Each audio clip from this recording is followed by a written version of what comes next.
ثم صلاة وسلام على من لا نبي بعده، ونشهد أن لا إله إلا الله ولي الصالحين، ونشهد أن محمدا عبده ورسوله وصفيه وخيرته من خلقه، فصلوات الله وسلامه عليه وعلى آله وأصحابه ومن تبعهم بإحسان إلى يوم الدين وسلم تسليما كثيرا. وبعد كلمة ما هدا أن دوبي إني مرك حاجة تذكر waxay ka cawda inaan si fiican usan kaliya u ahayn, marka hadana maqlaysaan oo codkan uu soo gaarayo inoo soo qor insha Allah ta'ala. Assalaamu alaykum wa rahmatullahi wa barakatuh. hadduu maqalka aad u wanaagsan yahay inoo soo sheeg insha Allah ta'ala. barakallahu fiikum. ما شاء الله مقالكم في عين سوما. الله يدين بركايو ملك السود جوتان إن شاء الله تعالى. الله يدين حفظيو سودا وهذا انتين هذا تمد. كل عنوانك نشوف قرآن واد ما أركتين إن شاء الله تعالى. وفرين أدو كوبن أدو كوبن تهي. فرين تانا ولا ليال وحان أقول تلقى لي لأن وحان في لي الأسبوع عند حديثة حين صدوا من فرين طلعه oo aan u dirayno gabar walaasheen iyo sidoo kale wiil Soomaaliyeed asagana maxaan iraahdaa wadaad Soomaaliyeed kulay dadku waa qaldamaan, laakiin alxamdulillah fariinta waxaan jawaabta u dirayna waa gabadha way oo soo jawaabtay oo wali fariin qoraal ah ku soo jawaabtay. Ilaahay subhanahu wa ta'ala waxaan ka baryaynaa sida ugu dhiiratay inay mar labaad ay soo qorto fariin jawaab celin ah iyadoo waliba qaadatay hadalka Ilaahay iyo hadalka Nabi Maxamed alayhi salaatu wasalaam macnaheeduna uu ku tusinayo inuu qofka yahay qof iimaan leh. ma qaldamana waa Ilaahay subhanahu wa ta'ala, ibn aadamku dhamaantii waa qaldamaa, laakiin qofka aan qaldamin waa Allah jalla wa ala. saa awooda walaalayaal fariintu marka waxaan u kala qaaday labo wuuna kooban yahay kilibkan aad buu u koobnaan doonaa insha Allah ta'ala. waxaan codsanayaa oo aad u codsanayaa sida shalay aad maaragtay u gaarsiiseen inaynu maaragtay gabadhaas walaasheen aynu wacdinay oo aan maaragtay khayrka u gaarsiiseen haddana inaad gurigeeda u gaarsiisaan insha Allah ta'ala oo ay aragto inaan shalay la damqanay maanta la faraxsanahay, inaan shalay la damqanay oo ka xumaanay maanta aan ku faraxsanahay tilaabada wanaagsan ay ku dhaqaaqday. laana mu'minka ama walaalka kale oo mu'minka wuxuu yahay muraayad ishu markay wax ku dhacaan uu ka fiirinaya saas oo kale sida xadiiska ku sheegay salaatu rabbi wa salaamu alayhi. marka waxaynu isku nahay dad walaalo ah walaashi waxaan leeyahay koow waan ku bishaaranaya kitaabka Ilaahay aayad kamid aan kugu bishaaranaya qowlka Ilaahay subhanahu wa ta'ala fi surati al-furqan ama surati al-furqan rabbi jalla wa ala waxa uu ku leeyahay aayadatan illa man taaba wa amana wa amila amalan salihan fa ulaika yubaddilu Allahu sayyi'atihim hasanat. qofka markuu xumaanta ku dhaco waxaa laga soo sheekay cibaadu raxmaan, waxaa laga soo hadlay cibaadu raxmaan dadka wanaagsan baa laga soo sheekeeyey inaysan samayn xumaanta, inay dad wanaagsan yihiin, markii la soo daldalay dhiig iyo maaragtay aysan waxbana geysanin, dadka aysan dilin, ay ku xadgudbin, markii la soo ammaanay si cibaadu raxmaan loo galo liiskooda loogu biiro ayaa waxaa la yidhi qofkii doonay inuu cibaadu raxmaan ku biiro wuxuu Ilaahay leeyahay fiiri qofkii ka soo laabta xumaantoo dhan إلا من تاب وآمن وعمل عملا صالحا إلا من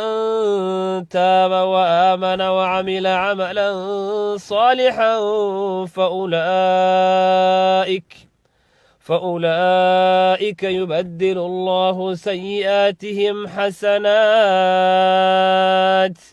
وكان الله غفورا رحيما. ومن تاب وعمل صالحا فإنه يتوب إلى الله متابا. والله كتابك إلهي معانك وليا فيري حمان مركا كان عضو هداد سولا بتد إلهي وناك وبدل يا فيري إلا من تاب إلا وحال قصر الاستثناوي قفك كسو لابتا أو وعمل عملا صالحا حمانتي مركي كدعي هدانا كسو لابتو لي ماذا وناك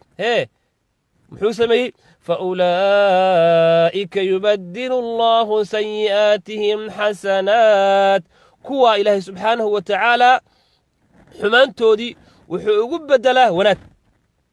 وحو حمان كان حالي عمر بن الخطاب رضي الله تعالى عنه وأدقرنا إنسان marka taariikhdan aan ka soo sheekeynay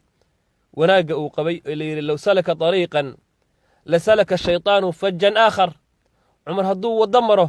shaydaanka kuma dhaco inuu waddadiisa dabamaro waddo kaluu maraya nebigu ku yidhi salawaatu rabbi wasalaamu calayh maalinkii uu dumarkii maarata nebiga ag fadhiyey iyo xoogaa ay wax ka sheegeen ee nebiga markuu asagoo ayaga wax ka sheegayo intuu u yimid ay gabdhihii maarata ummahaatulmu'miniin ee maarata hooyooyinkeenna ay kala yaaceen nebi maxamed calayhi salaatu wasalaam cumar wuxuu ku yidhi haddaa wadda martid shaydaanka kuma dhaco inaa waddadaa mart salawaatu rabbi wasalaamu calayh maadaama uu nebiga sidaa yidhi cumar oo saas aad maqasheen oo saas loo ammaanay ayaa markuu toobad keeno ilaahay subxaanahu watacaala u toobad keenay ee ilaahay subxaanahu watacaala uu u laabtay cumar aayaddan uu ku faani jiray wuxuu dhihi jiray dunuub fara badan baa iga dhacday laakiin ilaahay wuxuu igu daray kuwaas fa ulaa'ika yubaddilu allahu sayi'aatihim xasanaat xumaanahoodii loogu beddelay wanaag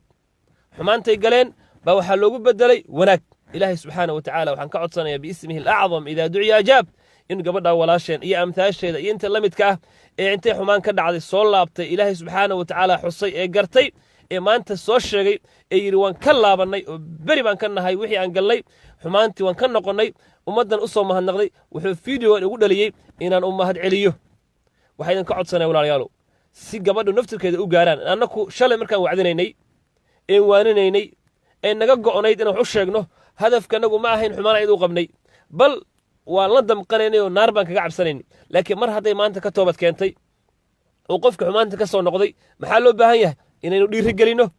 u mahad celinno nidhaahna wax fiican baad samaysay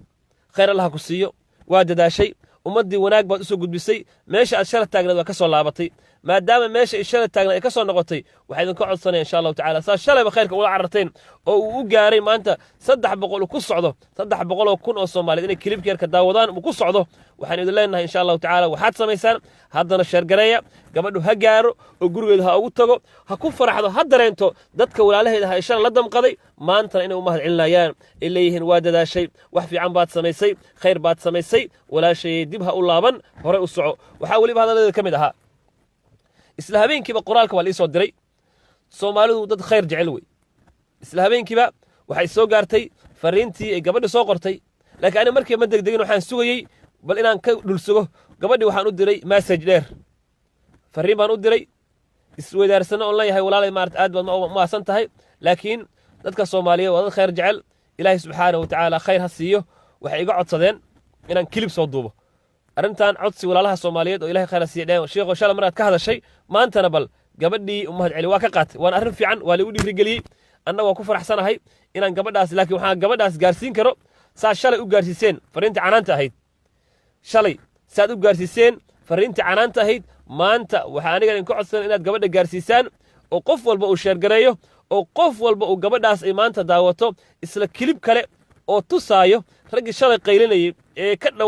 dhawaaqayay ee ka xumaa ee ka murugsanaa inay maanta ku faraxsan yihiin kilib kale oo mahadnaq ah oon leenahay xumaantaadii biidni illaahi jalla wacala weliba toobatu ha noqo toobatu nasuuxa ma aha toobad keliya qoraal leh bal ilaah u laabo istikfaarta la imow ilaah uu ka maaragtay ku dambi dhaafaya nabi maxamed calayhi salaatu wasalaam ayaa wuxuu maalin kasta 100 jeer ilaahay subxaanahu watacaala u dambi dhaaf weydiistaa wamaca dalika laysa lahu dembi ma leh liyaqfira laka allahu maa taqadama min dembika wamaa ta'akhar ilahay waa asaga dembigaaga hore iyo kii dambe ilaahay subxaanahu watacaala waa lagu dhaafo nabiga lahaa yaa lagu lahaa wamaca dalika nabiga ilaahay buu u toobad keeni jiray ilaahay buu maaragta u laaban jiray jeer ay xitaa habeenkiin cibaadadiis way badnayd ay ku tiri umna caisha radiyallahu tacaala canha nabi allow maxaa sidatan habeenkii oo dhan cibaado iyo maaragta ugu buuxinaysaa dee ilaahay dembigaaga hore iyo kii dambe waa ku dhaafay hadalkii macruufka waxa uu yidhi salawaatu rabbi wasalaamuhu calayhi afalaa akuunu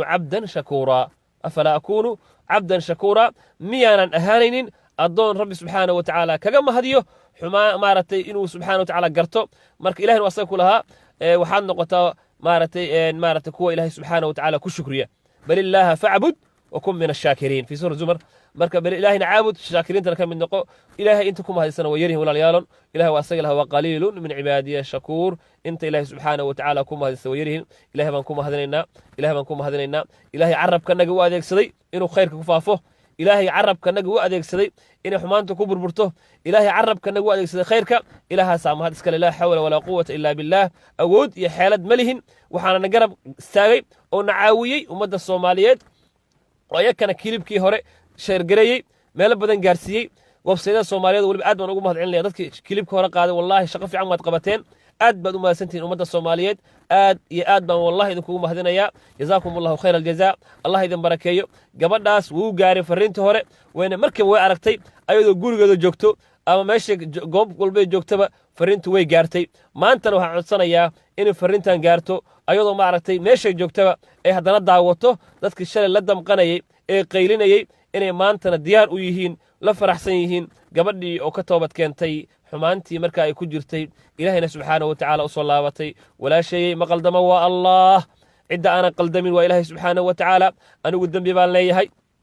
adigu dembi baad leedahay cid walba way dembowdaa dembi waa dhacaa walba waxaaba jiraba xadiis nabiga calayhi salaatu wasalaam ka sugnaaday ee uu ku leeyahay haddii aadan adigu dembaabi lahay waaba ninka qaadi lahaa adduunkan kuwo kalaa lagu bedeli lahaa dembi wuu kaa dhacayaa ilaahay subxaana watacaala ha idin barakeeyo ilaahay subxaana watacaala ha idin xifdiyo soomaaliya meel walba joogtaan xumaanta aan isu kaashanno wanaagga aan isu kaashanno waxaan ka wada xumaanta aan iska celinno wanaagga maarad aan isu kaashanno ayadda ilahay baana ku soo gebagabeynayaa watacaawanuu cala albiri waaltaqwa walaa tacaawanuu cala alithmi waalcudwaan war maaragtay ahaada kuwa isu kaashado wanaagga ha noqonina kuwa maaragtay xumaanta isu kaashado dad fara badan oo khayr jecel baa nagu jiro dad fara badan oo maaragtay aad noola soo xiriiray oo wallaahi maaragtay aad ugu farxay baa jiro laakiin ogaada annagu gabadha xumaan aan u qabanay ma jirin qisa idinka ii sheekeynaya inuu ahaa baan filaya saxaabi maaragtay asxaabta nabiga calayhi salaatu wasalaam ka mid ah oo maaragtay marar ka mid abidar alghafaari inuu ahaa baan filaya wallahu aclam bisawaab saxaabigaasa hadda kahor waxaa la yidhi waxaa u timid saxaabatu lkiraam wuxuu u yimid qolo saxaabada ka mid ah iyo qolo noocii rag buu u yimid nin garaacayo nin bay garaacayaan weliba ul bay ku wadaan kab bay kala daaleen markaas wuxuu ku yidhi saxaabigan daliilka ah war ka leexda ninkan iskaga leexda uu yidhi markaasay ku dhaheen maxaa kugu dhacay ma ninkay ma garanaysid miyahee ninkan dembi buu galay oo xumaan buu ku dhacayo aad bay maarata u sheegeen waa run buu yidhi xumaan buu ku dhacay laakiin su'aal mad weydiin karaa buu yidhi haa ka warra buu yidhi walaalkiin hadduu ku dhaco ceel hadduu walaalkiin kaga baxsado ceel oo ceel ku dhex dhaco ma ka soo bixin lahaydeen mise ku dayn lahaydeen markaasay dhaheen waan ka soo bixin lahayn fakadaalika waa la mid bay yidhi ninkan xumaan buu ku dhacay gacanta u haatiya oo soo bixiya oo ka soo jiida wuxuu ku dhacay saasoo kale gabadha walaashanada iyo kuwa kaloo qalad ka dhacay annaka waa qaldannaaye gacan baan u haatinay alxamdulilah gabadhi gacanta way qabsatay oo khayrkii bay soo qaadatay wayna ka toobad keentay qoraal cad baan haynaa fideona waan rajaynaa inay soo duubto laakiin intaasaa nagu filan weliba ayaantaana maanan arag xumaantii oo meesheedii maaragtay taagan baan maaragtay arki lahayn laakiin way ka toobad keentay saan rajaynayno maaragtay naxnu naxkum maaragtay adhawaahir waxyaalaha muuqdaan xukuminaynaa wallahu yatawalla saraa'ir sirta iyo waxa qarsoon rabbi subxaanahu watacaala ayayna u daynaynaa markaa saxaabigaas su'aal baa la weydiiyey waxaa lagu yidhi ninka kan miyaadan u caroonaynin